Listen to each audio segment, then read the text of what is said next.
Damn. All right. Okay. All right. Y'all can talk real quick. You. Say a little bit more though. Palm is in the building. We here. We in the building. Okay, you good? Can you hear me? Get the water. That's good. What I be saying on stream, bro. You hear me? Get the water. They be loving that shit. Y'all good? Yeah, y'all. They be loving that shit. For my niggas, cause I'm down for my niggas. What? Fuck the other niggas, cause I'm down for my what? Fuck the what? You good? All right, y'all good. All right, we straight. Silly ass niggas, man. Oh my God.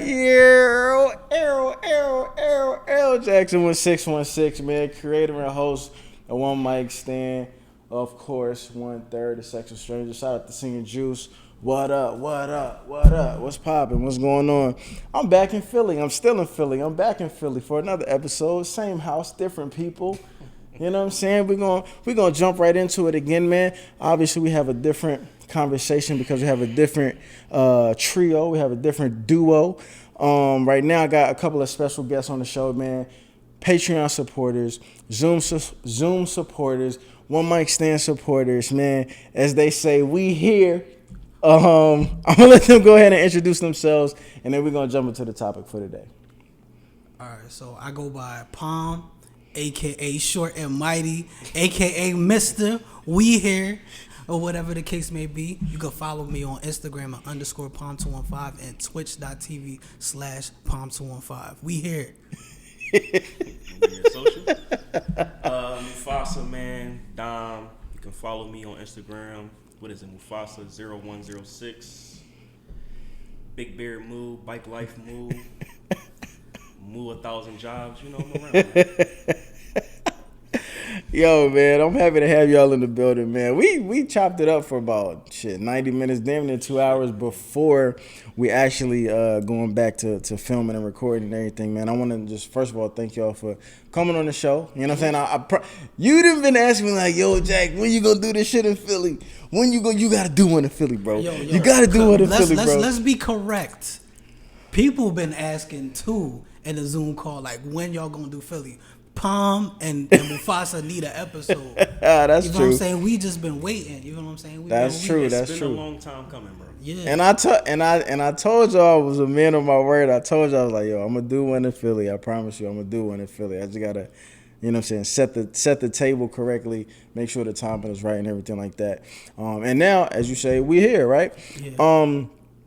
As I was kind of like planning not only this episode but just all of the episodes that I want to do over the next few days, I was trying to like perfectly kind of like carve out like, okay, these are the people that I want to have on, and I want to, if I can get those people on the show at the same time, I want to talk about these like specific things like customary or to customize it to who's sitting on the sofa with me or whatever, right? And when I knew that I wanted to have both of y'all on here, I was trying to figure out like what angle to kind of go at it with or whatever. And just through like a lot of our conversations, first of all, the fact that y'all are really good friends, I knew I wanted to have y'all on here together at the same time. Yeah. But then I wanted to figure out what could we talk about just on some man shit, because y'all know I'm on my man shit right now, right? Yeah, I'm having man shit Monday, or what did you call it? Monday, Men Life Matters. Yeah, Men Life Matters. I don't think we should say that. We're gonna get canceled real quick. Women gonna be like, what? But nah, man, I was trying to like really figure out a good conversation for us to have that could simultaneously like be a good conversation, but also speak to other men. What's so funny? What you laughing at? Because you leaned over. Like, I'm sorry. But nah, man. But have like a man conversation that would relate and resonate just to the community in general. And because you've actually told us a lot of your stories, okay. You know what I'm saying, about, you know, how your life has gone, some of the things that you've been involved with, some of the things that you've been through.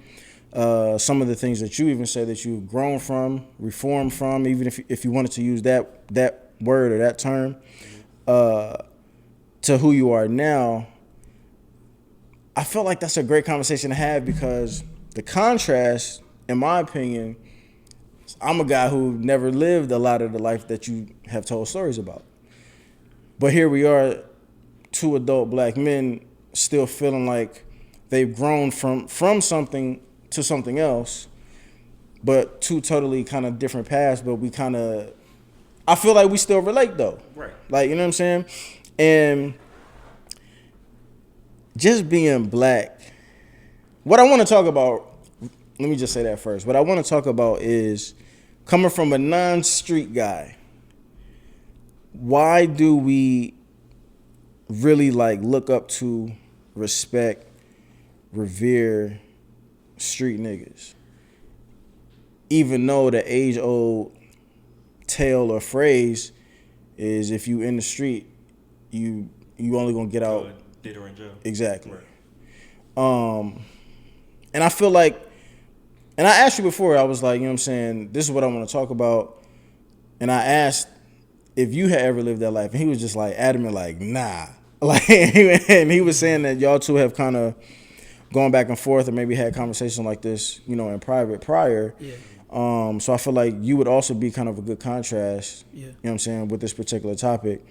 Because y'all, again, live two different paths, but still y'all good friends. I'm gonna say two super different paths. Okay. Because, But like, let's just start with the general question of why is there so much respect or glorification or, you know, just seeing guys in the street as like a super high standard or something to aspire to be, even though we know that it's kind of a negative thing. Like, why do y'all think that, coming from someone who wasn't really in the street versus someone who was? I'll say, I think it's because what it looked like on, like, you watch music videos and you see, like, how they got, like, the flyest whip and the flyest car and how they got all this money and they look cool. You don't really see the 9-to-5 person really get that type of play like that. So going into that situation, that's why we glorify them. And plus, like, in a lot of ways, I could say for a lot of 9-to-5 people, the way that it looks like is that they never came from the same place that we came from.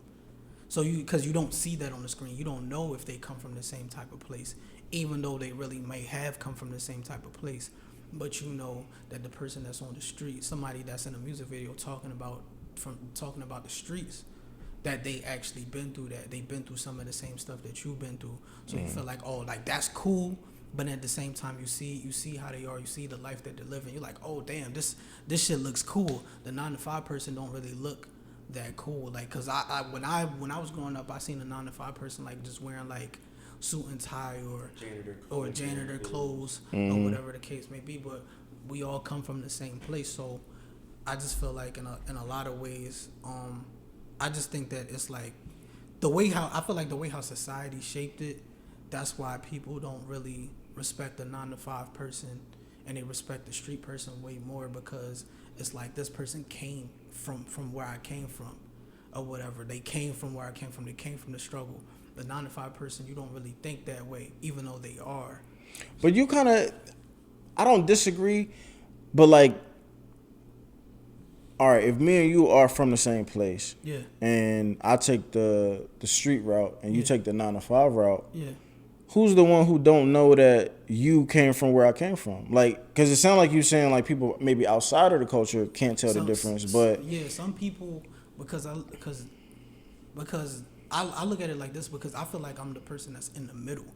I don't think that, because I don't, like, I get shit from both sides, but I also get like encouragement from both sides. You know what I'm saying? So when I go down South Philly and I'm chilling with a lot of street niggas, I just look at them like they my niggas. You know what I'm saying? So when I'm talking to them and they're into some street shit, they encourage me and they be like, yo, like, just keep doing what you're doing or whatever. But then I have some street niggas that be like, well, you ain't a real nigga, you don't come from where I come from. But it's just like, I have struggled the same way that you have struggled. But I think it's a loss of translation, because it's more, I think sometimes it gets lost in the bravado shit, but it's only if they don't understand. because it's been street niggas that's like they just fuck with me because they like, yo, you come from the same place I come from. And you a keep nigga, it real. yeah, Like, be true to who he yeah. is. So it's just like you a nigga just like how I'm a nigga. So we in this together, but I feel like somewhere along the line shit got lost in translation through like, I guess like I don't know, like once people start, because people look at music videos and they think that that's reality when it's not. A lot of real street dudes is locked up, or they tell you straight up this is not the life that you want. Or they did. Yeah. For me, I think the reason I always, growing up, I thought that, like, yo, I want to be just like an uncle. When you come from the struggle, everybody you see around you, they mostly selling drugs. They got the money, they got the girls, they got the fly cars, and like you said, the music, man. You see the music videos, everybody, all the popping dudes or dudes who get in the coochie and all that stuff. They the ones, they have their persona, especially rappers, the persona like, okay, you can either rap, play ball, or sell drugs. And like you said, you don't really see the 9-to-5 person in the media, music, they don't get glorified. And I remember as a kid, I still remember this to this day, I always pictured my mom when she said she was going to work, no matter what she had on scrubs. I always thought at a young age of work as what I seen on TV, a guy in a janitor suit with his name on the tag, or auto mechanic, like stuff like that. So you talking about the dude from like everybody you see how but you see how like the show paint, like every time how many times have you seen Julius in real clothes on the show? And that's most like he's sleeping. He's sleeping at John. That's how the media or like music videos, and then like in most movies, the worker is always a nerd. Mm-hmm. I just always wanted to be. I wanted to be like my uncle who passed away, and my uncle was a street dude. So I looked up to him, and he was a family man, but a street dude. So I seen the cars, and then like I said, just my environment, bro. You see all the dudes who get love is the street dudes, bro. And that's why it's probably more glorified than the 9-to-5 dude. Yeah. Even though like Palm, he is always been since we was kids. He got into stuff with us, but when we started to escalate to other things, we said I'm not with it. And it's 9-to-5 dudes. Now that I'm older, I realize 9-to-5 dudes, they keeping it real with themselves. They true to themselves. That's a real nigga. You ain't gotta. I can't say all 9-to-5 dudes just keep it real. Because no. I said the 9-to-5 dudes who do keep it real. Yeah. Because you got street niggas. You got street niggas that are telling, oh, you ain't a real nigga because you not in the streets. But then you got 9-to-5 dudes that's like, you ain't making no real money. You're not making no legitimate money. You're not making no legitimate money. So I feel like it's like I said. I feel like it's a disconnect between like both sides. Because like I said, I feel like I'm in the middle. I get shit from both sides. It's like I get shit from both sides and I get encouragement from both sides, but I feel like they both really relate to the same shit. It's just one is a little bit more extreme and the other is not as extreme. But when you're dealing with the streets, you got haters, you got people that might want to set you up, you got all of that type of shit. When I'm working, I got people that's trying to set me up. I got coworkers that don't like me. Hold on, nigga, you talking to me like I don't know. Like I'm not. Yeah, I'm just clear the air. I'm just saying. I was in the streets. Yeah. But you can like we were friends since we were 11. Yeah. So he can contest that. Yeah. Even though I was in the streets, like we went to one of the biggest high schools in Philly. Yeah. So I was like straight A student. I was good in almost every sport I played in, like not just regular good, but like good, like great. And I went to the magnet program where you have to get accepted to go into school. So I was really a nerd. I liked to read all the time. I liked reading comics. I liked anime, and that's what's. I mean, people can not say that makes you a nerd, but that's what society paints as a nerd. I like Star Wars. I like Harry Potter. Yeah. Avatar. But I also like when the sun came up, I was outside and I wasn't back in the house until the sun came down. And I liked being outside with my friends. I didn't have a father figure. Me and my dad are cool now, but he wasn't that as present as he needed to be when I was growing up. So me and my homies, we raised each other. And we didn't have the resources and shit. I couldn't ask your mom, let me get $500 to do this in the third. So I turned to what I seen. So I just want to clear the air. I'm like in the middle, but I lived both lives for real. I was a regular dude. I just took a path. I got you. Yeah. What makes, like, when you get to that fork in the road, what makes you take your path versus you take your path? Or not, I don't even want to say path, right? But what makes you make the choice of like, yo, I'm gonna go and see what this is like, versus you saying like, nah, I'm cool. I think it was just how I was raised. Like my I didn't want to let my mom and my dad down, and I seen them go through, like, I watched my mom and my dad go through so much. So it was like they came both from Jamaica. They didn't have anything, and they made it happen. And I know, like, being in the streets wasn't for me. So it's just like I felt I had to make a decision on what path I wanted to take, and I knew I didn't want to take that path. So I started working a regular job. But at the same time, I wanted Mufasa to be out of it, because I felt like he had so much to offer, more than a lot of people. But at the time, it was like nothing that I could say. But the reason why I took the path, because I knew it wasn't for me. That path just wasn't for me, so I chose to work. Working ain't for me either, though, because I don't Right. like that shit. You think I want like a job to have control over how I'm gonna survive? I don't want that shit. That shit whack too. That shit is whack. That shit is corny. Well, for me, it's corny, because I'm not built to have a regular job. You know what I'm saying? I'm not built for it. I did it 10 plus years of my life. I don't like that shit. I deal with the same shit. A street person deal with. It's just legal. That's it. It's just like I got all of this. It's just like when I'm walking outside and I go into a job, I gotta meditate before I get into that job, hoping that things will go right, because you gotta deal with the work snitch. Then you gotta deal with you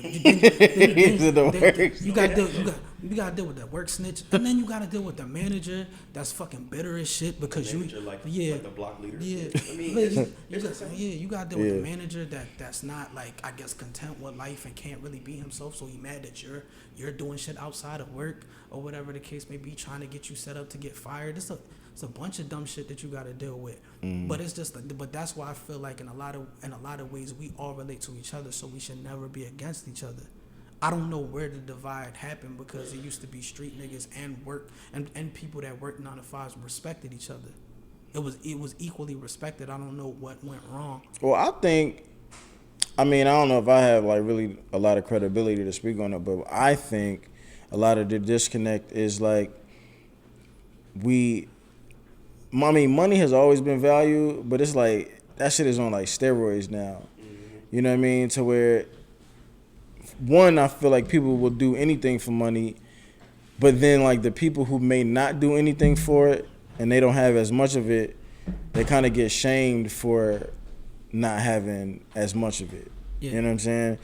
And so what ends up happening is like nobody really cares how you get your money, as long as you have money. Yeah. You get what I'm saying?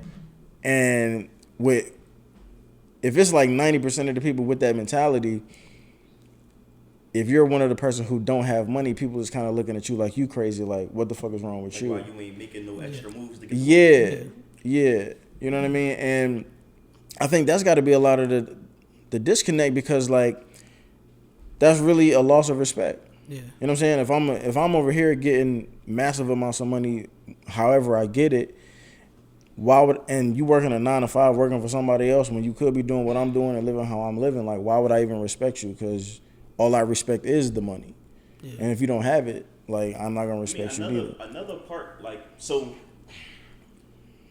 there's a hood nigga and there's a street nigga. Okay. So hood nigga is somebody like Palm. You could consider a hood nigga. He grew up in the hood. Smoked at one point in time. Do all crazy that we did. But my dad gonna see this. My mom will see this. You just seen take the extra steps that we took. Like I said, like he said, he grew up with his dad and his mom. Like he lived with his dad. Yeah. Since I met him. Yeah. When he moved from Florida up here, yeah, he lived with his dad the entire time, and his dad was strict. Like my mom was more laid back because she knew I was. She was more laid back because she knew she could. I don't want to say trust me, but she knew that I could take care of myself for real. Like she knew that if I was out, wasn't a punk. I was smart. You know what I mean, I haven't been quote many times doing the stuff that I used to do. So she knew I was smart, and she knew if she kept me on a tighter leash, like she kept me like how his dad kept him. She knew how my personality. She knew I was gonna rebel super crazy. So, like for instance, like remember, like he would have to be in the house at like 9:00, and me at like 12 and 13. I didn't really have a curfew. It was, hey mom, I'm on so and so, or I'm okay. That was all I had to do. Yeah. And this nigga would have to go in the house, and I would just sit on the step with him and his brother, and we just bust it up until his day like, all right, y'all, it's time for y'all to come in, and I'm on to my next thing. So I feel like the question you asked was like, what made you take the path? I just feel as though it's like, for me, a lot of it was acceptance. It was, I guess, the short man complex, like always having to prove like I ain't a punk or I'm him, and not to toot my own horn, but I was always popular. So it was like when you popular, it's like always all eyes on you. What's the next move you gonna do? And then a lot of the reason, like my childhood wasn't the best, but it wasn't like, I know people had it worse than me, put it like that. But then mine wasn't good. We went through a lot of struggle, and then just like a lot of struggle. Struggle would make you do things. Like me, in my mind, I was always a lot more advanced than most kids my age. Like shit, I was making dinners for me and my sister at like 7 and 8. I was. This nigga was chopping up chicken. No, that ain't talking about I'm talking about like mom leave the crib. Yeah. I'm watching. I'm doing everything, and like you got responsibilities. Yeah. Because no dad, boyfriends that she probably had. She probably had a good boyfriend, and then probably didn't. She probably was single, and she was hustling. And another reason I was a nigga, my mom wasn't the average mom either. My mom she's from Brickyard. If you're from Philly, you know that's like. Really bad neighborhood. Okay, so and my mom grew up with that, and my mom grew up in the 90s. My dad was a guy, one of those guys back in the 90s. So, you know, I wouldn't say I was made for it, but it was just like shit. I see my mom do some stuff, being the only, like being 8 and really being fucking 12. In my head, when we struggle, shit, why can I find a way to make some bread? And then shit, older dudes that I know had the shit. It was easy to get into stuff. So it was just like circumstances, say peer pressure. I don't know, man. I mean, you can't really say what made you be a street nigga. Because like, that's the street niggas like that is the ones that real street niggas or real hood niggas don't really respect. Because I know a lot of people who didn't have to be in this stuff. They had to be in mom, dad, they had everything made at home. Yeah. Shit, me and my friends, a lot of my friends, we shared clothes. Like, I remember me, my other brother, Manta, I remember going to his crib before we about to go out to a party. I had on his whole leg. Like, it was like I said, I would just say circumstances, bro. Like, I never tried to be somebody I wasn't. Did I make bad choices? Or, like, everybody has a choice. So, like I said, I didn't just say, oh, I'm going to go down this path because, you know, I'm going to get street nigga. But did it ever, like, when something I could totally understand how, like, something is birthed out of circumstance, right? But was there ever a time where it was like, man, I don't want to do this, but I got to do this, to now, because you've had to do it, then it changes to, I want to continue to do this? Or was it always a continuous feeling of like, I can't wait till I don't have to? No, I have, anybody that know me will tell you, I have an addictive personality. So like, money, the first time I've ever sold anything, it was because like, shit, I was getting older. I was tired of asking my mom for something, and then seeing her bust her ass super crazy, like work all crazy, and then try to get shit for me. And then I've always been independent. I was always told to be a go-getter. And like I said, when we had the times of struggle, I just didn't want to be, I don't like feeling like a burden. I didn't want to be a burden on my mom. That's how I felt. Yeah. And I know to her, she felt like, son, I love you. You can ask me for anything. If I can't get it now, and I was impatient too. And then, like I said, you walking down the street, you see the coolest nigga in the hood, got on Pradas and all this stuff. You're like, damn, bro, I want them Jones. I don't want the Aki Jones off the stand. I want the real tradition. Yeah. So it just turned into like, I don't know, bro. It's just like my first time I did it, I was doing it because it was easy, and then 2 because of the money. And then when you do it, if you have somebody like me, like then you see how easy the money coming in. And I was young. I was in high school, bro. I was like high school. Me and my homies, we weren't regular. Like we was wearing Gucci shoes, Gucci rags and shit. And like super fly in school was popular, bro. I see like, damn, the bitches love it. The girls, me and all these girls, and it was just like, I don't know. I kind of looked. I was young. I wasn't as mature. I looked down there like, damn, I could just be down and get straight A's. I could be a jock. I could still be popular, but we was more popular than because we was ball players, we was sports niggas, and we was. And then we used to dance too. We used to dance, so, but that was a transition too though. Cause we danced, but I was still, like I said, I don't know how to explain it. Like a real hood nigga or a street nigga don't say, oh, you don't try to be. That's just who you are. Just like who you are. Yeah, it's just like what I grew up in. So what would you say about? Cause it's funny, like when I have like these kind of conversations and shit. Cause like depending on who I'm around, or depending on how long somebody has known me, like when I tell people like I grew up in the hood and shit, like some people don't believe it or whatever. But what I'm getting to is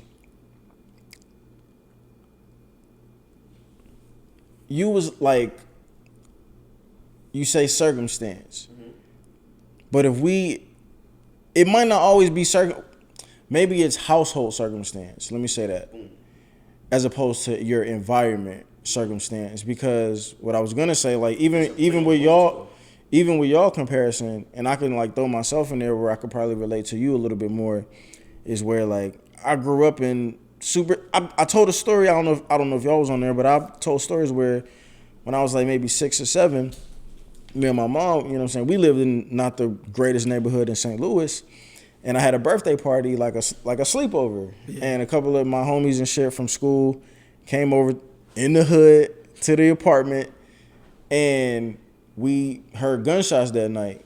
And like before I had even had people over, my mom and I, we used to like kind of go over like a dress rehearsal of what to do if you hear gunshots. And it was always like, get down, get away from the windows. So like when my friends was over, I'm hearing the gunshots, and it's just like instinctual for me to like get away from the windows and get on the floor and shit like that. And a couple of them was kind of like, it was a weird moment because like for me it was normal because my mom and I had practiced it. But for them it was like they was looking at me like I was on some shit, because they was like, why you on the floor, dog? And why are you telling us to get on the floor with you? You know what I mean? But I only say that to say that I grew up in that kind of neighborhood as well.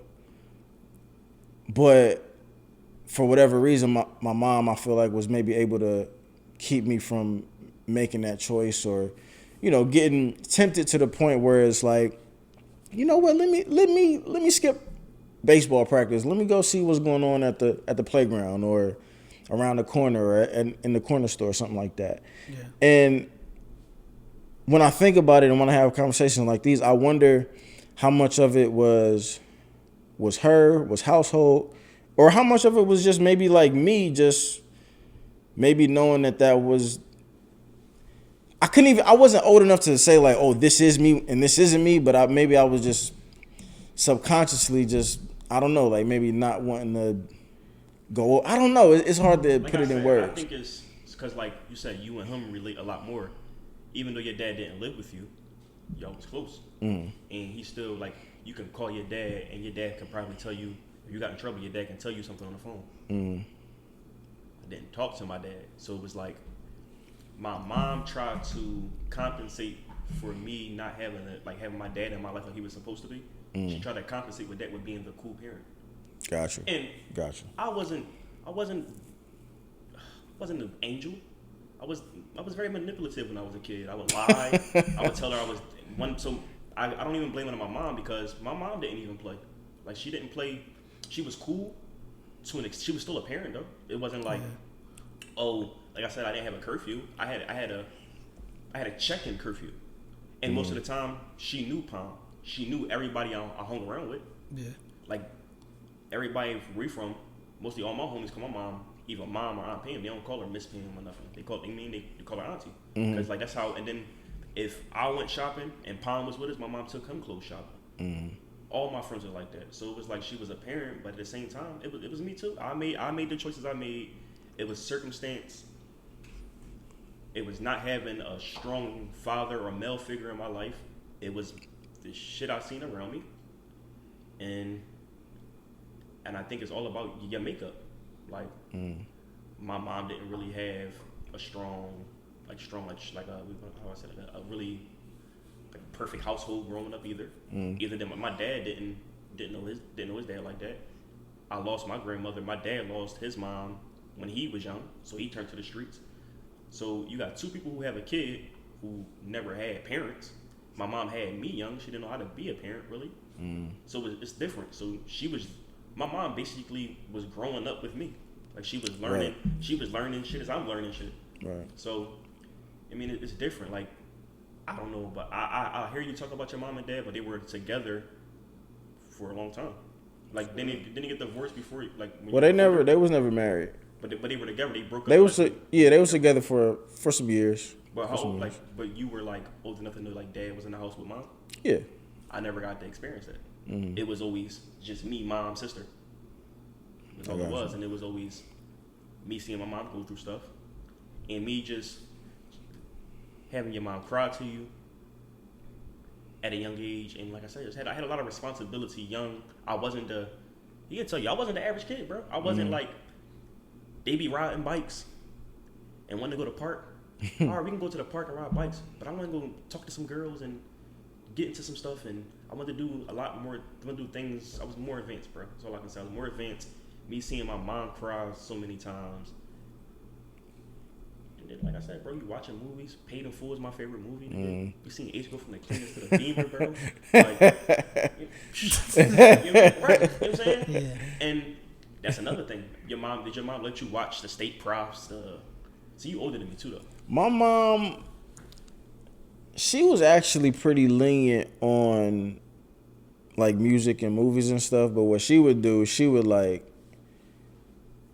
listen to what I'm listening to. She would watch what I'm watching so that she would have a strategy of how to sit me down and explain the differences between what you listen to or watching, versus like what it's like in real life. Right. So like she would never, and I commend her on that too, because like even to this day, sometimes when she, hop into Zoom and she like cracking her jokes and shit, she'll actually like, it was a couple of times we might be talking about music, or I might be having music playing, while I'm like waiting for people to like hop in a live or something. Yeah. And if she on there, she'll be like, "Who is that? Fab? Is that Jada?" Like it'd be a joke, but she actually does like recognize some rappers' voices because that's what I used to listen to, and she was really just kind of like spying on me, but not telling me you can't listen to this.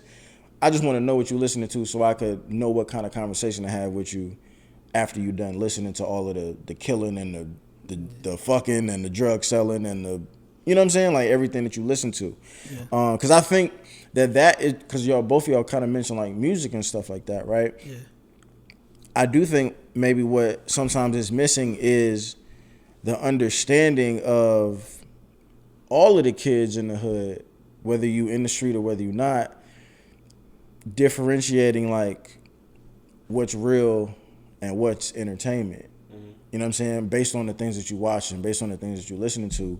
Yeah. And I guess, some of us are lucky enough to be privy to those conversations of like, all right, they're storytellers. Like they storytelling, they might be embellishing, they might be exaggerating. Some of it might be real.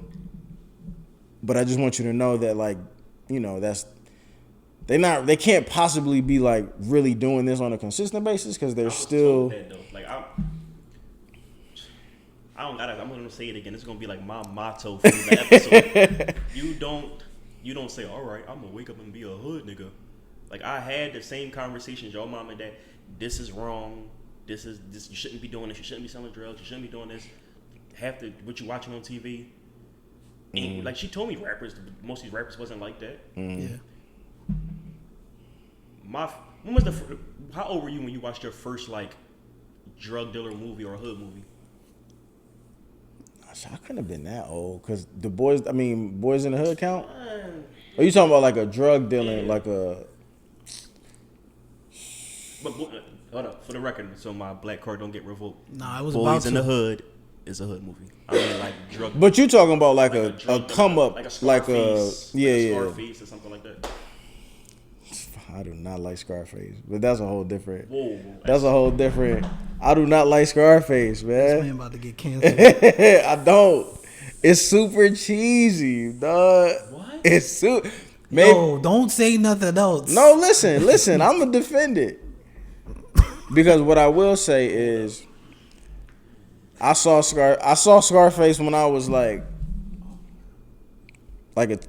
maybe 13 or 14. So I saw it late. Was that your first? Was that your first? No. It was not the first. It was not the first. I honestly don't even remember like the first quote unquote drug movie that I seen. But I think you would always see the rappers like big up Scarface. Scarface is the greatest movie. It's my favorite movie. It's this, it's that. So like going into watching it for the first time, like I had super duper high hopes, and being that it came out before my time for real. It seemed old. Yeah, that's what I'm saying. Like it seemed old. That's why I say and that. It was like pre-hype, like when a chick tell you like it's about to be the you know. Exactly. So if I would have gone in fresh, maybe it would have been my favorite movie as well and had posters. But my personal favorite would be like a Paid in Full. All right, but so. I don't know, bro. Like my mom. I watched the movies with my mom though. That's what I'm saying. Like, okay. So it was like my mom, but she was my like I said, being older, looking back, she was learning how to be a mom as we got older. Mm-hmm. Shit, I'm a dad now. There's no manual on parenthood.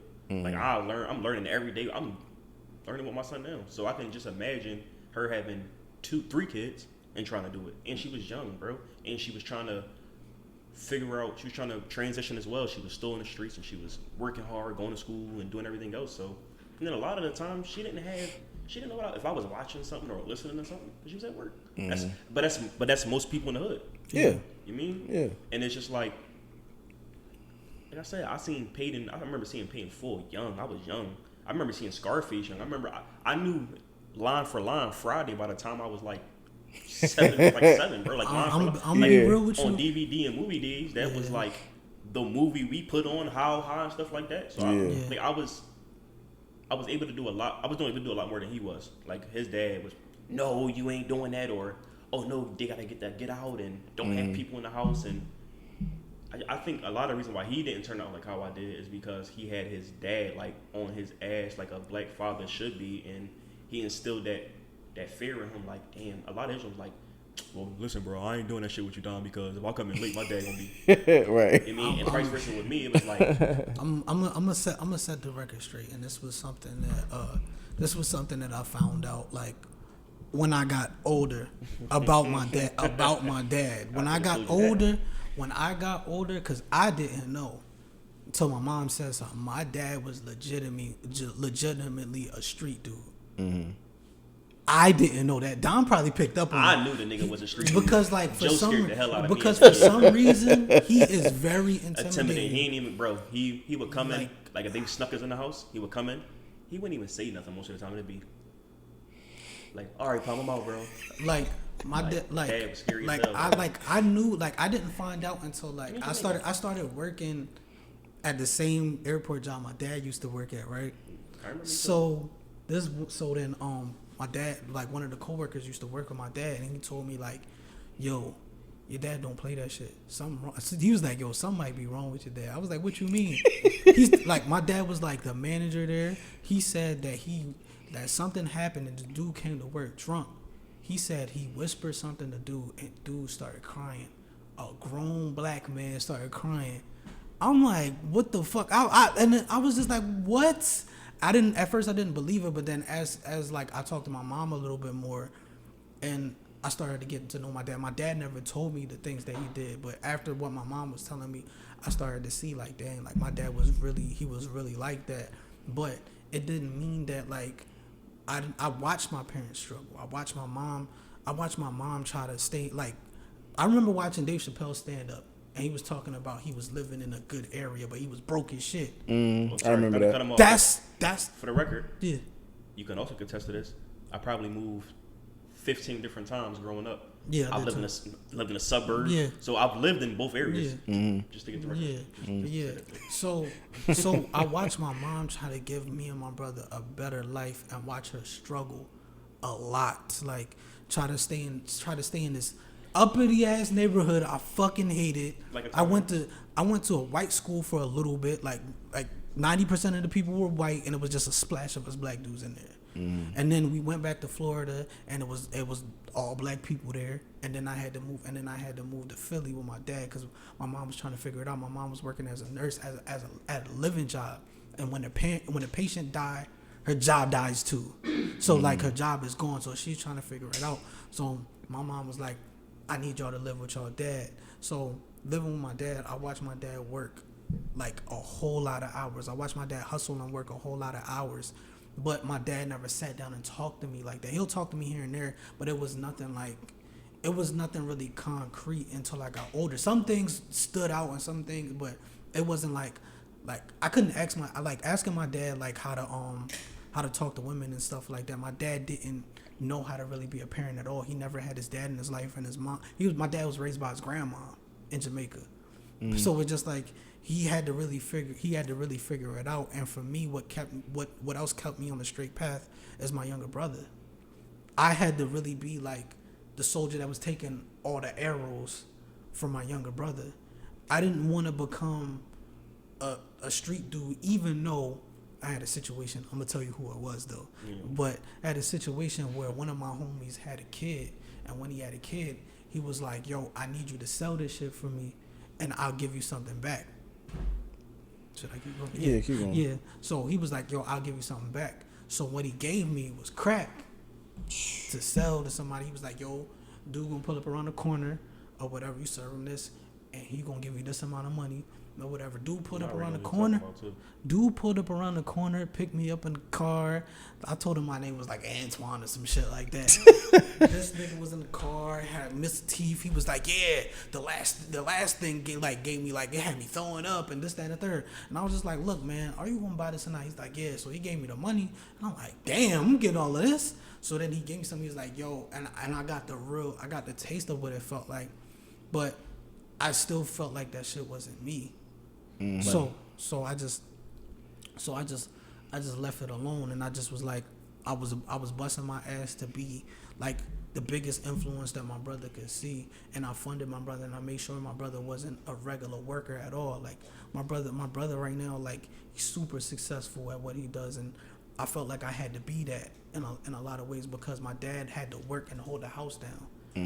But my dad didn't really know how to be a father like that. He just wanted to keep me and my brother in check so we wouldn't turn out like that. Like he even told me that he was figuring it out. He didn't understand it. My dad can come off as like a man with no emotion at all. You know what I'm saying? So I think like I am part of the way that I am because of my dad, but at the same time it was certain decisions that I had to make. Both my mom and my dad, but I watched both of them struggle. I watched them both struggle crazy, and I lived half with my dad, half with my mom. First half with my mom, I don't even really remember when they were really together like that. So it's just like I spent the first half with my mom, then I moved to Philly when I was 13 and lived with my dad, and it was a whole different experience. My mom in a lot of ways, she was really playing the cool parent in a lot of ways. She was around, but she wasn't really around because she was working out of state. So a lot of the times my mom was just buying me and my brother stuff. We was seeing her here and there, but my mom was like literally working from a different place. My dad more so was more concrete because he was there, even though he was working. I said, so that's why. Remember I told you me and him had this conversation before. Yeah. This conversation with me and him on the phone. It lasts. Every time we had a conversation, it lasts for hours because it seems like I like the topic, but it just seems like me and him had the conversation. It's like, well, this is why I was on the street, dude, or this is why I was. Yeah, but it's not like yeah. circumstances. Yeah. You see how he's like I already knew his mom was struggling, but if that never happened, Yeah. who's to say that you wouldn't have turned into a street dude though? Because but if you didn't move to Philly with your dad, Yeah. like I know a lot of the decisions that you didn't make or you didn't continue to do was because the fear of your dad. Because his dad was like, out of all our friends, his dad was the dad that was like, even though I knew I ain't have to worry about going in the crib and getting in trouble all crazy, if Palm was with me, Palm, you know what time it is, bro? We got come on. On our bike and have him on the pads hauling ass and his brother right behind us, or we be at jams or at a dollar party and I'm like, damn bro, he like, I gotta be in the crib. I'm haul ass, like I'll lead a party, haul ass with him home. Yeah. It was because I was scared of Joe too, and I wanted to show Joe, like Joe was the dad, like if anything happened around my kids, he's not gonna be able to hang out with you no more. Yeah. So shit, that nigga wasn't my dad, but I feel like I had to meet standards for Joe. Yeah. So imagine me, they're thinking out my dad, that's his dad. So that's why I feel as though he didn't make the decisions or do a lot of the things or got into the stuff that I had because, like I said, me and my dad, I knew who my dad was. My dad, I went to my dad's house. Me and my dad didn't have a good relationship. My dad didn't know how to be a dad. It took my dad until the age of, me and my dad just got a real close relationship 4 years ago. And me and my dad, like, considerably best friends now. But his circumstances was just different than mine. Your circumstances were different, but they were the same. We both come from the struggle, but you had a positive male figure in my life. The positive male figures in my life would be a stepdad or would be somebody that my mom was dating, but 9 times out of 10, my mom was attracted to street dudes. So that's what I seen every day. I seen street dudes on TV. I wake up, street dude in the crib. My uncle, rest in peace to him, that was like who I wanted to be like to this day. That's who I still dress like. I look just like him. So I remember just him picking me up on the weekends, getting a haircut, penthouse condo joint down South Street, taking me when I'm this little dude. He taking me everywhere with him, all these different girls. I see the money, I see he fly. Street. So like that's what I grew up around. He didn't grow up around that. He grew up with his mom and his brother. Then he moved to Philly. Like when he moved to Philly, mind you, we were like 11. So when he moved to Philly, he had his dad from 11 until. And his dad, like the first day I met his dad. I can tell his dad was. And then like my mom was the mom. I got in trouble for. I got in trouble for getting in trouble in school. Like a phone call home. There was no C's in my house. You couldn't come home with a C. A C was an ass whooping or a punishment. Like none of that. He'll tell you, all my friends will tell you, I was a straight A student. Like that's why he always tell me, like, bro, you're too smart to be doing this and too smart to be doing that. And like he said, I lived in the suburbs. We live in the suburbs. You can't afford, Mom, we can't afford to live here. I know you can't. I know that young. Yeah. Shit, where we grew up at in Northeast, when we first moved there, I was the first black person on my block. My mom moved out. I was mad that my mom moved me out the hood to a better situation. Yeah. So like I said, it just all turned into circumstances. My mom always, like when he was saying like, shit, we live here, like Dave Chappelle said. That's like I call it the mob mindset. What was that movie? It's a real famous movie with the Italian guy and a black girl. That shit? Oh, you talking about Bronx Tale? Yeah. His dad was like, he was telling him like in the movie like, nobody knows we broke. I work hard and this and the third. You dress good, don't you? And that's the same mindset that black people have. Like my mom, shit, I go outside. When rocker ribbons popping, I have all the rocker wear, the Sean Johns, the do rags and the hats, chains and watches. But you don't know how to fucking when last time the electric been paid and what the cable in my name and shit like that. Yeah. A lot of us don't even know that the cable is in our name until we turn 18. I think I knew it though. So like I said, it was just different circumstances. Like I knew at 11, like damn, mommy lost her job today. Or when I got old enough to really start getting into stuff, I knew like 13, it was like damn, mom telling me this, mom telling me that. I see her crying about this, see her crying about that. shit, I just asked. Damn, I shouldn't have just asked for them shoes, bro. She could have used that to just. That was my mindset versus if his dad or his mom was struggling. And then I know for a fact his dad didn't really say much. Mm-hmm. Like he said, his dad it was like I thought the nigga was a serial killer. I knew from the rip. And then like being young, and I knew he was Jamaican. I always thought like, damn. And I seen Shad as young. I'm like, damn, his dad one of them niggas, bro. His dad is one of them niggas. And then how he moved around, like I never seen him in uniform. I just seen from what I seen growing up, like in my household and what I seen around my block. When I seen his dad always left through the back door, always got in the car, told him, you better be home on time, and then got in the car and that was it. I'm like, oh, this nigga, he moving that shit. And then when he told me, oh, my dad's like a manager at the airport, I'm like, yeah, nigga, that's what he's telling you. Nah, he really, I think he really was. He was really just. But it was just like, yeah. It was just like his dad was like, he had his dad, and so I know his dad didn't show like him, like, damn, we struggling with this, we struggling with that. So, like I said, it was just different circumstances. His mindset was different than mine. And like I said, my motto, no real hood nigga or street nigga chooses to be that. It's just something, a lot of times it's something that happened because lack of resources, lack of a black man in the household or a role model, and a lot of peer pressure for real too. What would y'all say is what's the biggest misconception that a non-street nigga has about a street nigga? And then what's the biggest misconception a street nigga has about? The biggest misconception that non-street niggas have about street niggas is that we stupid, that we ghetto, we trash, that we all felt like we just because you're a street nigga, you ain't gotta be a killer neither. Mm-hmm. They think that we dangerous, uneducated. The biggest thing is uneducated. Mm-hmm. Me being in the streets taught me a lot of the things I know of, like, for instance, I sold life insurance. And our uncles, niggas in the hood always tell you, if you can sell drugs, you can sell anything. And being in the streets, you learn a lot in the streets. And I was also, like I said, I was a straight A student. I was book smart too. I always tell him, and I tell my nieces and nephews the same thing. I can speak both the languages. I can go in I've sat at a table with rich white millionaires and gave them ideas for stuff. Mm-hmm.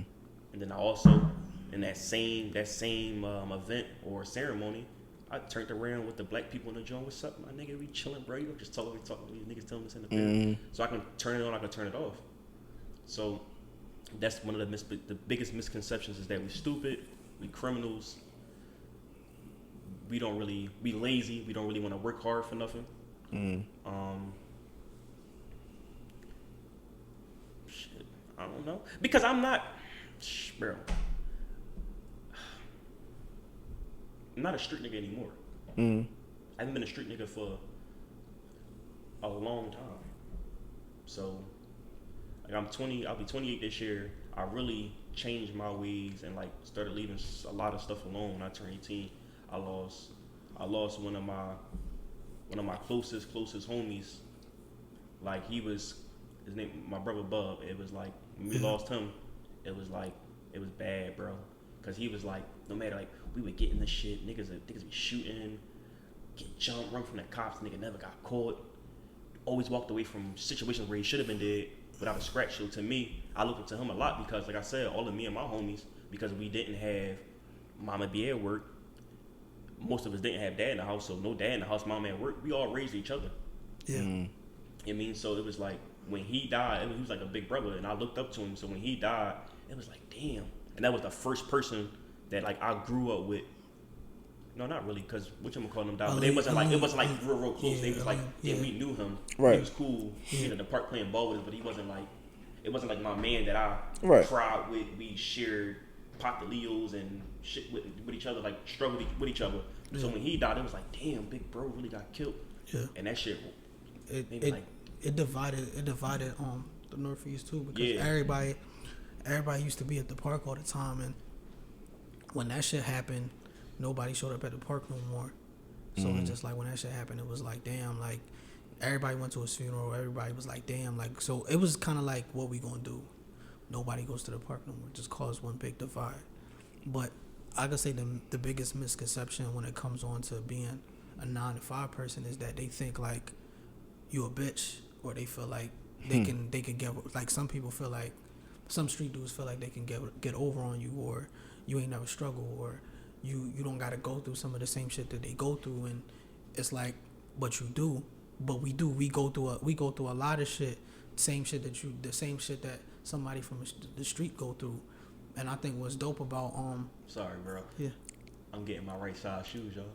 Yeah. So, oh. Bro, I'm getting the right size. Bro, I ordered a size 7. A size 7. They sent me a size. We having a serious conversation. Bro, I'm sorry. This man bringing up shoes. Yo, first of all, I ordered the Hyper Royal OGs. I ordered them almost a month and a half ago. It took a month and a half to get my shoes, bro. I asked for a size 7. They sent me a size 11. And I've been fighting and scratching and pulling here. It's like pulling I'm the teeth. one that's on, but he acting like it. I'm sorry, bro. I'm sorry. But I got the message. It just... It's all good. I thought you got some nudes or something. The way these niggas' Shit, face bro, lit up, bro, nigga. My Space Jams and my Hyper Royals, bro, for almost a month and a half, and when they came to my door and I went to go, I was like, "Oh, the box!" I'm like, "Hold up, this box feels kind of big." And when I opened it, it's like get broke up with. That's what it felt like. I felt like a breakup when I opened that box. Oh my But god. I'm sorry. Yeah. But now you were saying he just fucked your whole shit up. He was on serious. I don't even think shit. I could be serious right now. Like, Sorry, bro. but You said like the biggest misconception is that we think y'all fake. yeah, we think we fake. We think we don't. A lot of street dudes feel like they can't. That we don't relate to them. That we don't struggle when we go through the same shit. And I think what's dope about me and Mufasa's like relationship as friends is that we never judged each other. We always respected each other regardless of what each other did. Like Mufasa said, like, I told him like he don't gotta do this, that, and the third, but that never stopped being my friend. That was always my homie, even when, because it was times where we was hanging around with 2 different individuals, 2 different groups, but that still was my homie. You know what I'm saying? Even though when I left my jacket in his crib and he moved, he never got it back. My dad almost killed me over that jacket. You know what I'm saying? But My nigga dad called my mom and everything, saying, "Yo, my son needs his jacket back." No. but I think that's the biggest like misconception. I feel like at the end of the day, we should respect each other more, or whatever the case may be. Because being as though I worked a 9 to 5, that never stopped me from messing with from getting any type of chick. I got any chick I wanted. Like, I'm just a different type of dude. So it was just like, I got street chicks, nerd chicks, like neo soul chicks. Like, So no, because people had the wrong misconception that just because you work a 9 to 5, you can't get any type of shorty. and then for the record, this nigga had a job at like 14, bro. This nigga was Nah, driving all the way up to look- Sesame Street. I was working at Sesame Place flipping fucking burgers. Like, but fly as shit though, you would think that I was a street dude. But yeah, I was. And then for the record too, majority of everybody that's his friend is my friend, Yeah. and majority of them Yeah. are street dudes. Yeah. And a lot of us grew out of it. Some of us are still in it. Yeah. I didn't grow. I'm considering myself now just a nigga I'm from the hood. I made some bad decisions. So when I'm mentoring the kids and I'm working with the kids, like I said, I give them as much game as I can give them. Being from what I came from to being, I'm not supposed to be here. There's a billion times that I should have died, and I get all the glory to God, bro, that He pulled me out of it. My mom had plenty of sleepless nights, crying nights. This nigga told me 1,000 times, like, bro, you need to do this. And I tell him this all the time, and he still don't believe me. Even though, like, growing up, I was a little bit more popular than Palm. I looked up to Palm. Who the fuck he did? Bro, Man, look up to me. This nigga lying. I told him this when he was crying one time. Niggas still don't believe me, bro. I looked up to him because he was always able to be who he was and truly did not give a fuck. Like, he didn't care how bad you bust on him, like, he just didn't care, bro. Because I'm that nigga. And it was just you know like, what I'm saying? Like, why would I give a fuck about what? Look, man, that never stopped me from doing what I wanted to do. I'm Palm. We here. You know what I'm saying? But you Mufasa. You Jax. See, I learned. You know what I'm saying? You here too. It was like We all here. You know what I'm saying? Like, that's a good black. It's like, no. That's a good black man. That's a good black man. But it was just like different because like even though we had the same friends, like he said, we hung with the same. We had the same friends, but we also hung with different crowds. Yeah. And it was just like my crowd was on a different, like you said, a different path, a different type time. We had a different mindset. Mm-hmm. But like I said, I always looked to him because I know the crowd that I hung out with, and it's my brothers to this day. I know a lot of decisions. A lot of times I didn't want to do something, but I didn't want to look like a nut, or I didn't want to feel like I was letting the homies. Like I said, I feel like we all raised each other, so it's like I didn't want to let them down. And this nigga straight telling me from the rip, "Nope, I'm not doing that. Nope, I don't want to do this." And it was just like I always tell him I admired that about him. I wish I had that. What makes, because I do feel like that's a big part.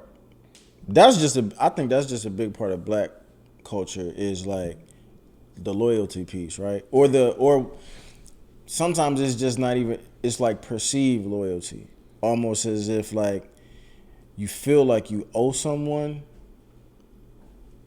but you kind of like call it loyalty as opposed to you just feeling like you owe somebody. Like, you know what I mean? And I wonder how big of a part that plays in situations how like that you just kind of explained, where you kind of like, to what degree do you kind of participate or partake in things that you really, you know that they're not right, or you know that you just don't really want to do them, but you do them anyway because you feel like you're being loyal to a person or a group or a block or whatever, as opposed to like, why would you feel like you didn't owe anybody nothing to have enough confidence to be like, nah, like I'm not doing that shit? Oh, it was like I said, I admired him because he was able to say no, or I'm not that person. I don't want to be looked up as that person. First of all, chicks love bad guys, right? Mm-hmm.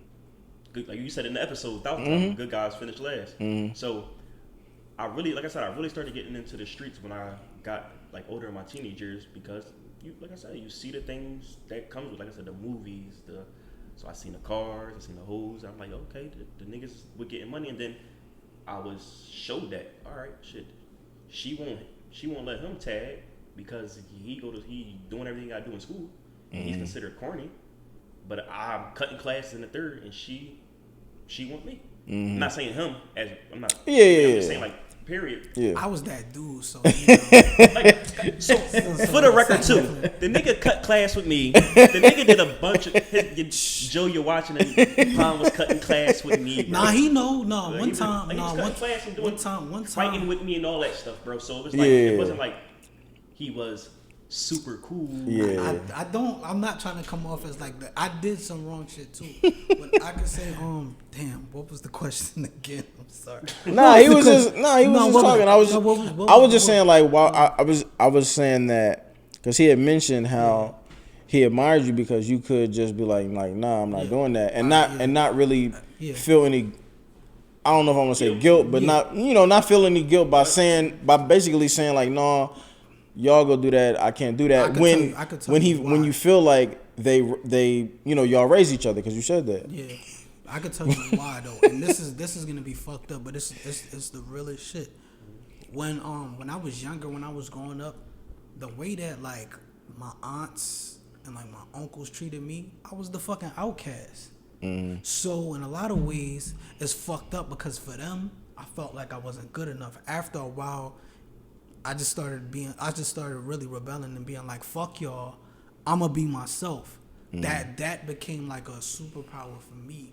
That's why I became the way that it became. At one point, it was hard for me to let that go because it was pain that I was dealing with first before like I became that. That's why I was like, for the most part, I could tell people like, I don't want to do that shit. I'm not doing that shit. And I didn't feel wrong for that because it's just like, if my family gonna treat me like an outcast, why the fuck would I give a fuck about what y'all think? Mm-hmm. I don't give a fuck about what y'all think. At the end of the day, Mufasa still gonna be my nigga, and he never judged me. Got my brother still is my brother, and my brother love me regardless. And I gotta be my brother. I gotta be like the person for my brother, so he can be what he wanna be. So why would I give a fuck about what anybody else think, or whatever the case may be? That's why I said no. I'm not doing that shit. It's been times where, and I'm not gonna lie, I don't know if anybody said anything to Don, but for my homie Tamir, it was people telling Tamir, "Oh, why you hang with Palm? Oh, Palmer." Yeah. Like it was people that was saying that nut shit. But Tamir was like, "Why you saying that nut?" It's crazy because they would never say that shit to me to my face, but they would say that shit behind his back. They would say that shit behind my back. But my homie Tamir was like, "That's my man. I don't care what the fuck y'all think." Or whatever the case may be. How is he not real? Because he not out here doing this dumb shit? Because he not out here doing this, that, and the third, and he being true to himself? And it was the same thing with me. A lot of people like, bro, why you hanging with like, and whoever said it, 9 times out of 10, he'd tell you, I even stole, which means punched him in the face. I know. We argue. Yeah. You know, we from Philly. Which means punch him. We talk a little different. So. Nah, that's stole is universal though. Oh, all right. Yeah. So I would, you know, it would get verbal or like, yo, fuck out of here.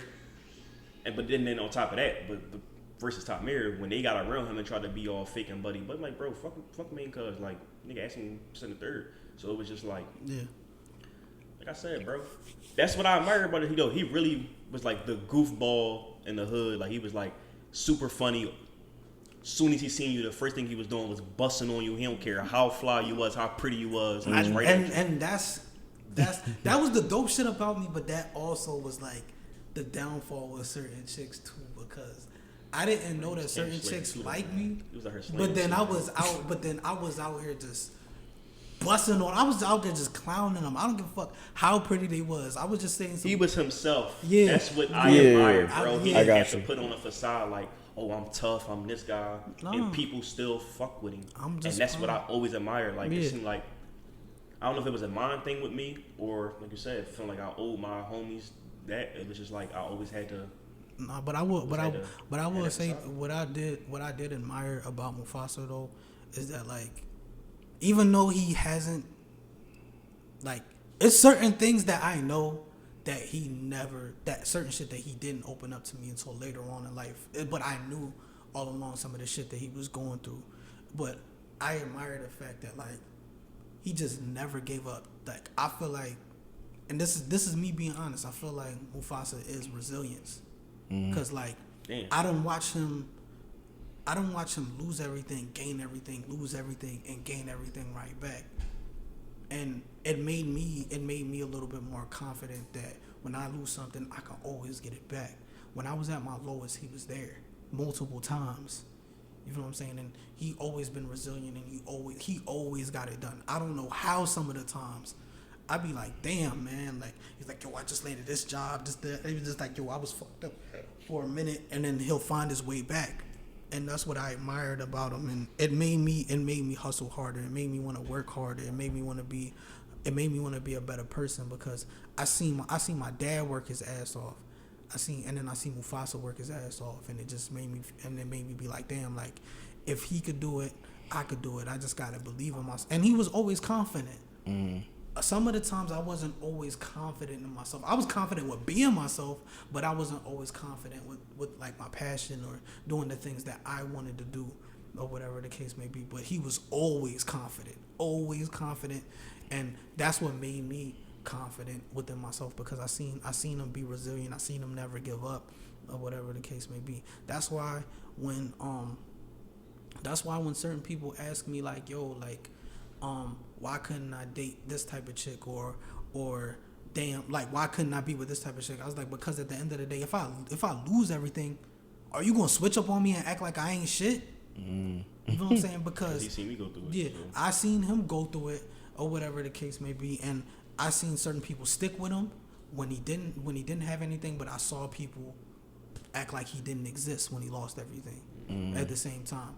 So I was just like, nah, I don't want to, like, I want to see how people would treat me if I lost everything. But I do admire the fact that he is very resilient. Like, he just keeps going. He doesn't stop. And that's another stereotype that people who look at hood dudes they don't understand. Like for somebody like me who got out of that and said I'm gonna put my smarts in all the potential I have to legal stuff. It was like, nigga, most of the times where he thought I was confident in myself, that comes from that being in the streets. Like you can never be weak in the streets, so you can't show weakness. Nigga, it was times I'd go home, I can just leave everybody, I'm smiling.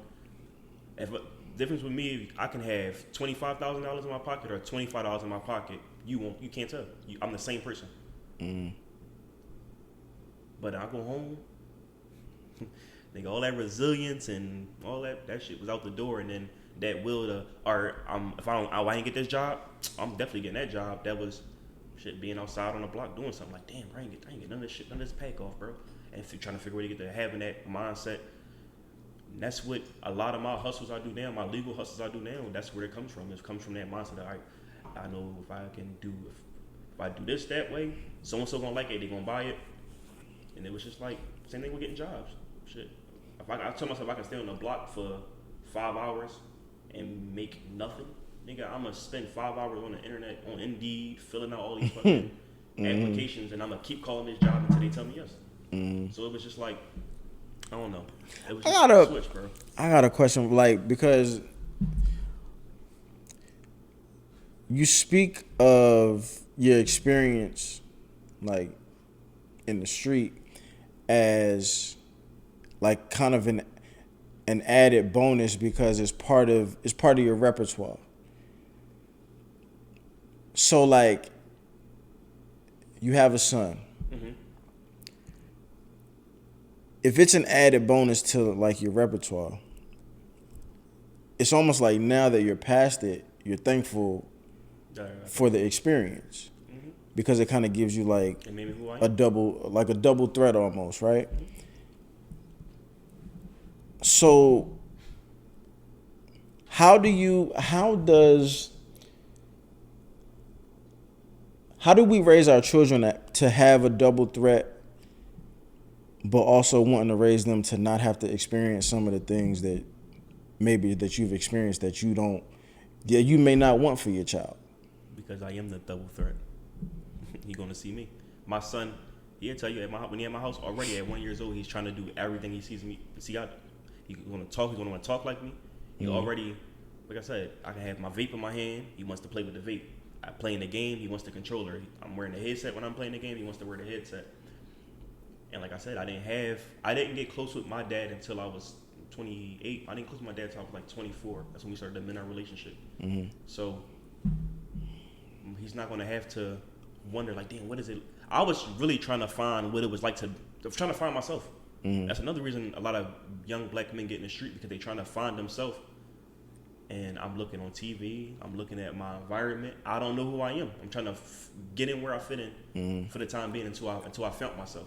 And when I found myself and I got that, man, I don't give a fuck with someone. You think I'm corny because I don't want to do this, or I'm not doing this in the third and I'm corny, bro. That's cool. You know what I'm saying? So like, my son is gonna, I would smack the shit out of my son. One, if he thinks he's gonna be a street dude, because you're not gonna. When I had my son, he turned my hustle up as far as like, yo, I'm gonna be successful. Like, so I already know he's never gonna struggle or want for anything. He's never gonna see mom cry. His mom's spoiled. She don't want for nothing. He's never gonna see anything. He's never gonna see what I had to see growing up. So he's not gonna have to be, try to be a street dude, because his dad is gonna. I'm the double edge, like you said. And then when that sound like a that's what it is. That's the first thing that popped in my mind when I heard it. But this man, like I plan on moving from where I live at now in Jersey before he starts school down south. So, but as he's growing up, he's gonna go back to Philly. He has family that lives in Philly. My mom lives in Philly. My dad lives in Philly. He has cousins that live in Philly. So he's gonna be in Philly sometimes. Well, depending on how Philly going right now. And on top of that, I'm the goddad. So he's gonna have that Philly sauce, and then I already give jewels to the kids that's not my actual sons, and I treat them like my sons, the kids that I mentored. So why would I do that with my own son? I'm gonna give him, yo, son, this is what I had to go through, or I'm gonna show him like, yo, this is what you can do. to get here, you don't gotta. You could be show them how to be professional, speak both the languages basically. You're gonna see it at home, so it's gonna be like second nature for them. I got you. I always ask that question. I really ask it to women who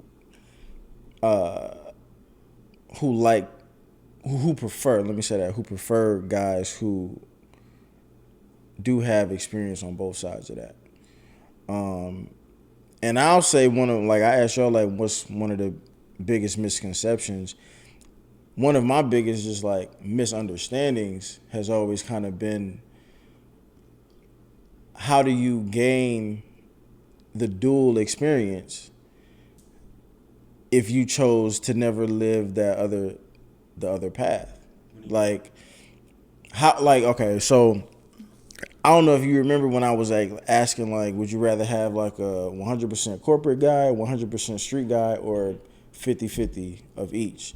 And I knew everybody was going to say 50-50 of each, but I was trying to like drive the conversation in a specific direction. And my point to asking or posing a question like that was, as a woman, if you want a guy who's half and half, you do know that in order to reform from something, you have to live a pretty bad situation first to be able to be reformed. And if that's the person that most people would either like to be or like to be with, what's the incentive for like kind of like trying to never experience a life that you have to be reformed from? Like, you know what I'm saying? Like, if I say, no, I don't want to live half and half, I just want to live the straight corporate side. When I get to be an adult, if I find out that most people actually want somebody who's half and half, that means that I have to take the chance. If I'm living like kind of the dangerous half, the chances may be dead or in jail. Yeah. Like, so is that risk worth coming out reformed on the other end of it? But that goes back to you saying when you asked me what was the biggest misconception, is that like education, like just because you a street dude, you're not dumb. So like, bro, like I said, I can't say it enough. I was a straight A student. I was in mentally gifted classes, so I've been speaking both the languages because and then I went to good schools. I went to, like I said, I moved 15 times. That's why I know a lot of people in Philly too. Shit, moved 15 times, and I went to a lot. And I went to, Yo, that's I went crazy. To 8 different schools. Yeah, So that's it's crazy. I went to schools in the hood, and we live in the suburbs. I went to schools, and either way, I was the smartest and baddest kid in the classroom. So I've always been duality, nigga. You mean? Yeah. I've always been duality. I've always been smart, but I was bad. My teachers would call the house. They would be mad, like, "Oh my God, he's so intelligent. He speaks so well. He tests so high. It's just his attitude and his." Like I said, I didn't choose. That's just who I am. To this day, like I said, me and you can put on suits and ties, sit in front of millionaires. They're like, "Damn, what college did he go to?" Leave right out of it. T-shirt, tats out, face tat, everything, bro. It's just like, that's just who I've always been. I've had, she tell you, Indian friends, white friends, and that's one thing about me. I've never liked to be a bully. I never liked bullies, and I treated everybody the same. So it was like, I said, I've been living both worlds, bro. It just didn't start. What's it like to because you mentioned how you admired him because of his resilience. Yeah. And then you mentioned what looked like resilience was really just trying to never ever be shown as weak. Like, what's that pressure like in terms of never really being able to let your guard down because of the environment that you're in? That shit is exhausting, bro. And then just being from Philly, I was just telling the Uber drivers early, he was from Jersey, like the suburbs of Jersey, where he picked me up from. And I was just telling him, like, he's asking like how I liked it out there, and I was just like telling him how it is in Philly. He's like, damn, you would never think that a 25, 30-minute drive is just so different. He said, when I'm down there, it's different, but it was just like, you grew up I feel like when you're born in the ghetto or in the hood or like somewhere like Philly, you automatically got PTSD from the rip. It's just like, to me, showing weakness was either it would be taken advantage of. Yeah. I felt as though like be taken advantage of, or when I got older, some of the shit I was in, if I showed I was weak, it could get me killed. And then like being in and out of placement, growing up, couldn't be weak in placement. You get weak in placement, and then you a bully, and you getting bullied in placement. And then me being small, which everybody calls the Napoleon complex, but it's just real life shit. I could be sitting at the table with Tamir. This is a perfect story. You sitting at the table, everybody busting on somebody. And I ain't gonna say his name, but we busting on him in the lunchroom. They going ham on him. Only thing I'm doing, I'm not saying nothing to him. I ain't saying nothing about him. I'm laughing. Who do you think that out of everybody at the table he decided to go at? It was me, because he thought he was gonna have a chance with the smallest person, but he probably had a chance with one of the bigger people at the table. So it was just like, it's just how it been, bro. I don't know. Yeah. It's hard to explain for real. Yeah, it's always been that way. Just from a non-street perspective, right? Just how is it dealing with? I could really ask you the same question. What's up? Just on some just being in the hood type shit. Yeah. What is it like? Because you don't necessarily got to be involved in street shit to still not want to look weak around your peers. But just one thing, not to cut him off, not to. He was always protected by us too, though. Like, so when he was with us, like, I don't know, because he never said nothing to us, but it was like he didn't have to like he could be himself. Like everybody that's our real friends that he hung out with always was like, yo, like this Palm, bro. It was like it was never like, oh, weird ass Palm, and be able to just pick on him or anything, because we knew he wasn't a punk. Yeah. I feel like it's being painted like I was the fucking goon. Because that's not my question though. My question wasn't specifically to him. I'm just saying, just black people in general. Yeah. I think we feel like we don't have room enough to be ourselves. To be sad, to be depressed, to have moments of weakness, to think that like this is too much of a burden for me. But to actually instead of going home in private and crying in private, why can't I say, I'm feeling fucked up right now. Yeah. I'm feeling fucked up without me feeling like y'all gonna look at me and judge me a certain type of way. Like that's more so what I mean. I was known for, what I was known for growing up, I just couldn't be weak, bro. I was known for being a fighter, known for being a hothead, known for being a crazy one. And it was just like, I can't. Yeah. Niggas can't see me cry. Niggas can't see that I'm. Shit, I'd rather niggas see me. Cause you think what would happen though? Like I would lose my credibility in the hood. Nigga. But what I'm saying is, let's say that you lost your credibility in the hood. What would happen? I wouldn't be him anymore. I wouldn't be. I mean, I get the question that you're asking, and why are you asking it now? Because I'm older and I see like that shit didn't mean nothing. But back then I thought like, I lose my credibility. I'm a nobody around here. I'm not him. Not bull no more. I guess it was just like an immature way of thinking. I think what me was because like I was myself, and then if you test me, you would know what time it was. So people knew that they couldn't fuck with me in that type of way, and I think that was the misconception. Some people thought because I was goofy or because I was chilling that I was I was a slouch.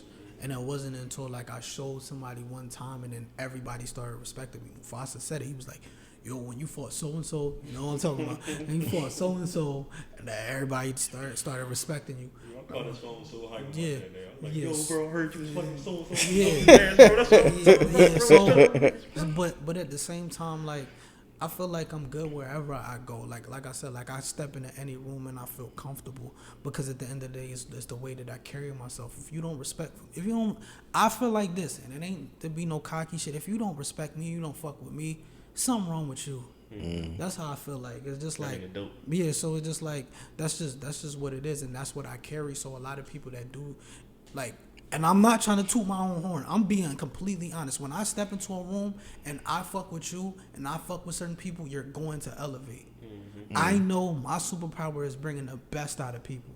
And people want that around them. You feel what I'm saying? It ain't me tooting my own horn. I'm just being completely honest because I had people come up to me straight up said like, bro, without you, I would have never accomplished this, bro. You so much of an inspiration. I go down South Philly to go chill with my mans in the hood. Motherfuckers is talking to me, and motherfuckers is talking to me, and they're telling me this. Like my man's mom was telling me this. Like, yo, I feel like you're so much of an inspiration to my son. And then meeting my homie down South Philly, I met him at CCP, and this nigga's probably one of the most intelligent people that I met. If you was to, cause I remember him doing like his background check, bro. This nigga got a lot of shit lined up. His background check, but you would think he's the most intelligent person from the way that he speak. This man just be like he just be saying shit. He just be too fucking smooth. Like I be like I remember he said something. He said like I forgot what he said. Like he said like yeah he said she's not a hoe. You just went on a promiscuous rendezvous. I'm like, what type of shit is that? Like, but this nigga is a hood nigga, bro.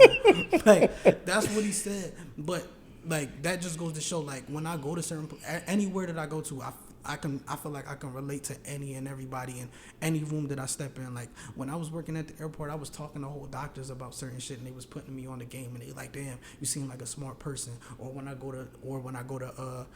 go down South Philly, I can relate to everybody. Or when I go to a fucking gaming tournament full of a bunch of different nerds and shit, they be like, oh, well, yeah, you're pretty good at the game. I'm like, yeah, motherfucker, I know frames, motherfucker. Like, but I'm just being myself. You feel me? I think that comes from, like,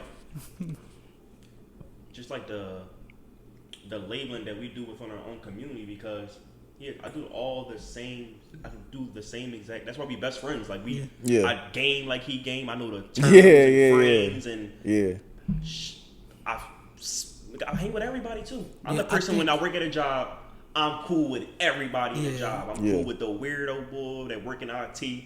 I'm sitting at lunch talking to him, busting it up about computers. I'm talking to the managers, like, and I just think like we all, no matter if you're from the streets or if you work a 9 to 5, if you a man, Chuck being a man, if you are our complexion, you one of us. Like that's that's what I feel. We all gonna get the same amount of scrutiny. Yeah. You play sports. I play sports. I did. I was in the streets. You wasn't in the streets. You was good at sports. I was good at sports. I could have went pro. You could have went pro. We both black. We chose 2 different paths, but you still get looked at the same way I was. Me and you walk in the street, even though you've never been in the streets a day in your life. Yeah. Nigga, before I knew who you was, I'm like, yo, who the fuck is this street nigga with the beard and the tech? And then when I got to know you and like talk to you, I'm like, damn, this nigga never was in the streets. If I think that way, imagine what. So right. I just like he was saying, and like me and him had this conversation all the time. It always just end with like. We argue for 4 hours, 5 hours about this shit. But it always be like, yo, bro, either way you think about it, we still niggas, and we still get looked at the same exact way. Yeah. Even from other black people. Yeah. So yeah, and I think like that type of shit has to die because like it's toxic. Yeah, it is toxic, and it don't matter where somebody's from, like we're all just like you said, we're all niggas at the end of the day, we're all black at the end of the day, so like, I should be able to go to work and feel protected by my own kind. You know what I'm saying? But at the same time, I should be able to go to the streets and feel protected by my own kind. You know what I'm saying? He should feel protected by his own kind. I shouldn't have to feel like it's a target on my back like every 2 seconds by our own people.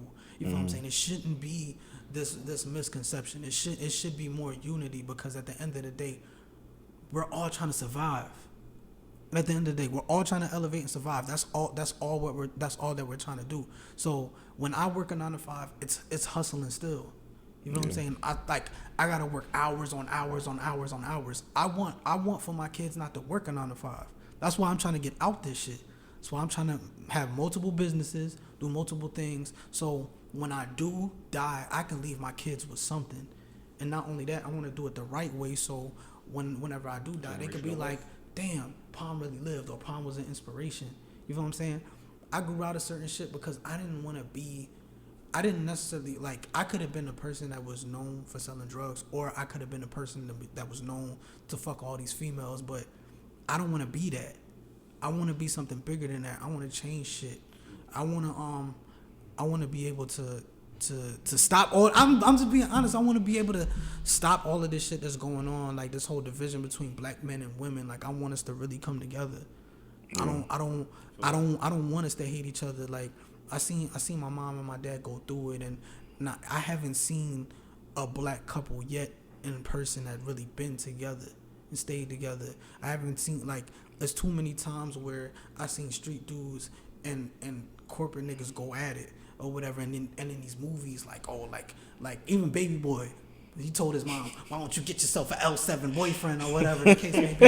Like that shit, like that shit was whack. So to me, it's just like at the end of the day, I just feel like you should just be yourself. Like I never once looked down on anybody for being in the streets or looked down on anybody for doing what they were doing some shit, just hustling. Because one time I was driving with my dad in the car, and I was driving to work, and he told me straight up, like, not to judge anybody. I never judge anybody, but he told me, like, don't ever judge anybody, because you don't know if you're going to be in that same position one day. Not saying that this is something that you will want to do, but you never know where things might hit the fan, and you might have to do it. You might have to sell some shit. All the time that I tell my fiance the same thing. Yeah. Like, babe, I'm going to do, but I ain't struggling no more. I'm going to do whatever it takes. Yeah. To make sure that you never want for nothing. Like, since we've been together, we have had times where it's like, damn, babe, she might not can't get what she want off Uber Eats or her favorite restaurant, but she gonna have something to eat. She ain't never not had nothing to eat. Bills always been paid. It's been times like, damn, I don't know how I'm gonna pay this bill, but I figure a way. And that just comes from having that, how I was raised. I'm gonna get it done by any means necessary. Mm-hmm. So, no, I don't. Of course, I don't look down on anybody in the street. Do I glorify the street life? No. What I tell all the young black men that's growing up, you seeing the guy on your block with money, you seeing him getting all the girls, you seeing him wearing the nice clothes, you on Instagram, you seeing these rappers trying to tell you this is who they is, and most of them are not like that. You seeing everything, the music, everything, little bro, it's not what you think it is. I always tell all the kids that I mentor, if you play a sport, get good grades, go to school for free. School is not for everybody, but the streets ain't for nobody. The streets don't love you. The streets will be here way after you. They was here before you. They don't love anybody. So I always tell all the youth, for sure, like, street life is not the way to go. There's always, now that I know being older, there's always another option that you can take.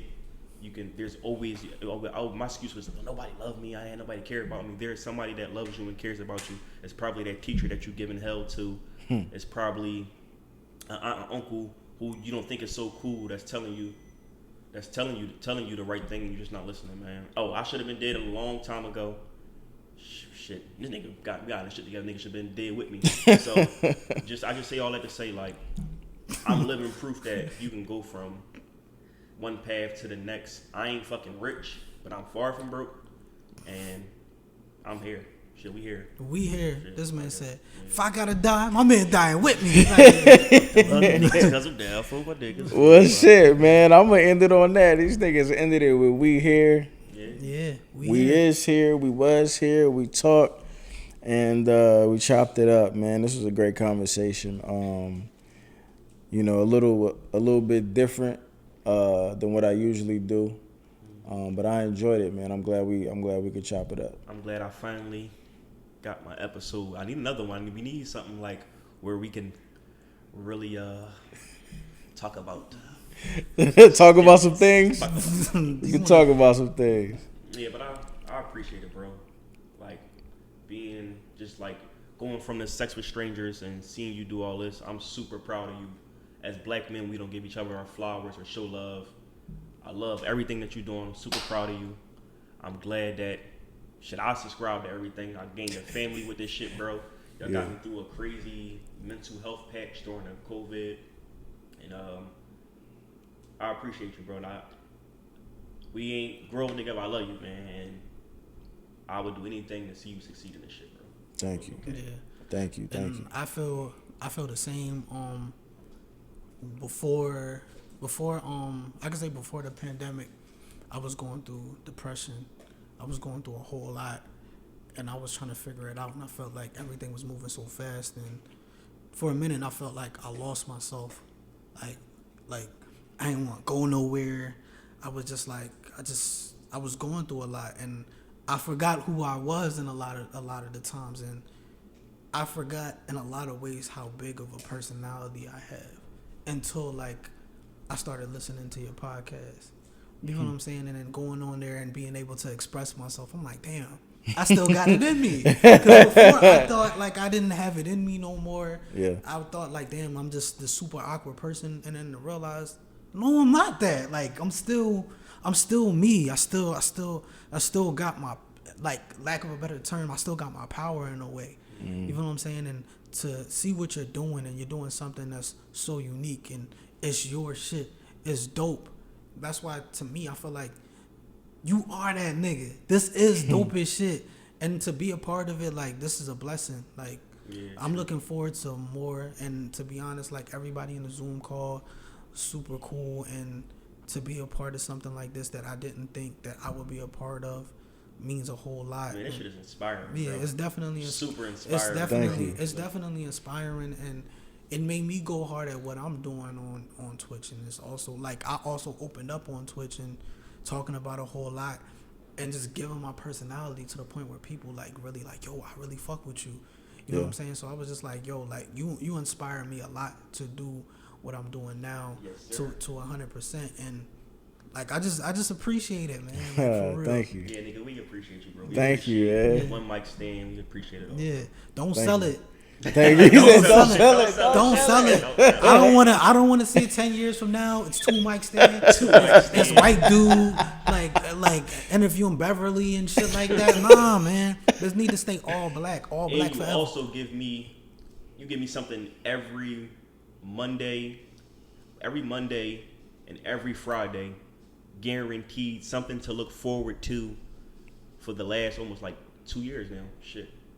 Like, I know if my baby, I love you, but if my girl getting on my nerves and shit, I know I can come and talk my shit on the podcast. Yeah. And you back in it. Might get a little push from the ladies, but it's just all love, bro. It's positive vibes. Like I said, I appreciate you, bro, and I'm proud of you. I think Thank this you. is Thank you. definitely something that we need, man, because I feel like for the most part this is very proactive. I see a bunch of shit on social media that's like nothing but like hate, like amongst both sides, and when we go on a Zoom call, it's just nothing but love. Nothing but love, laughter, some freak ass shit that I wasn't ready for or whatever. But I'm just like, damn, like I didn't know certain women get down like this. But it's so certain things that I learned about women that I never knew. That there's certain things that I learned about myself and women that I didn't know before. That educated me. Some questions now I don't feel like, because sometimes you be afraid to ask certain questions because you don't want to get judged or some shit like that. Now I don't feel uncomfortable asking y'all certain questions or asking women certain questions, certain shit that I just be like, man, like I don't know, like it's just like should I feel stupid for asking the chick to lick my nipple, or should I Mike Stan has told this man more than Scoop. Yeah. Yo, man. Let me just say, I thank you, man. Thank you to both of y'all. I appreciate y'all. I love y'all as well, man. We definitely do have a family. It's a community, all of that. And I really do appreciate y'all just like actually saying the words. Yeah. Because I have my moments, as y'all know, because anytime I have moments, I get on there and, say how I'm feeling, or I'm ranting, or I'm sad, or I'm feeling like I'm like not gaining any traction. And, so I go through a lot sometimes just trying to get that banger, get that hit, get that viral moment. Yeah. And sometimes I do lose sight of the fact that like, that's not really why I'm doing it. I'm doing it to further the community, really. Like, try to move the community forward, try to create these spaces. So, if you weren't comfortable saying something, now you feel like you are comfortable because of the safe space that was provided to you. Yeah. You know what I'm saying? Or, not saying that you didn't before me, but you have a place to go. Like if you don't have it in you to be resilient right now, you don't have it in you to be resilient today. You can't push through today, and you need to laugh, or you need to hear somebody talk about something that you going through, but you feel like you can't tell nobody because you think that it's only you going through it. You know what I'm saying? Because there's been a couple times where you hit me up. It's like, yo, like, I was just thinking about this shit, and then here you come talking about it. And clearly it don't be on purpose. It just, sometimes I be feeling the same. I be having this shit on my spirit too. Like, you know what I'm saying? But I just appreciate y'all, like, actually saying it, because, like you said, we don't tell each other that enough. Nope. I don't want to have to wait till you die. Yeah. Oh, he was so this and he was so that. Man, if y'all niggas don't tell me I'm the nicest when I'm right here. But no, but tell everybody this content, all that shit, bro. But nah, man, I thank y'all once again, man. I can't say it enough. Thank you for coming on. Thank you for allowing me to create more content. Thank you for allowing me to create a conversation that I probably would have never had, you know what I'm saying, if I didn't have both of y'all come on here, and just really giving me some insight, you know what I'm saying, because some of the misconceptions that you said, I've had, like, you feel me? So I feel like I had a chance to learn today as well. Other than that, I'm Jackson 1616, one mic stand, another episode in Philly. You already know, man. Tell all your people to sign up to the Patreon so I can eat more than one meal a day, man. I love y'all. I'm out.